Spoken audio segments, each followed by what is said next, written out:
Bora arrancar? Nossa família é sempre muito grande, mas agora estamos bem. Tá conseguindo? Agora Tô eu com trabalho medo. só pela internet e o nosso negócio é o maior Pera aí. sucesso de vendas. Dinheiro. Gente, agora a Helena vai Você tentar vai arrancar. ficar com esse celular por um bom tempo. Nossa, quase. Você acredita? Sério? Eu mexi. Faz de novo. Eu tava vendo um pra comprar lá na loja online do seu pai. Tá doendo, não tá? Não, foi quase. Eu virei. Pera aí. Vamos para a aula. Vamos? Abre a boca, Helena, pra eu ver. Cada dia que passa, ela se acha mais Aqui, ó. ainda.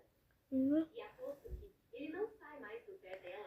Mas se eu dormir, eu vou acordar sem ele. Você viu o celular? É, mas você vai acordar sem ar, né? Ele deveria vir atrás de mim e não ficar para lá e para cá atrás da Isabela. Agora a Isabela é a menina mais É meu pai, popular da melhor meu pai escola. arrancar, não? Fique quieta. Então, o pai dela vai arrancar, a gente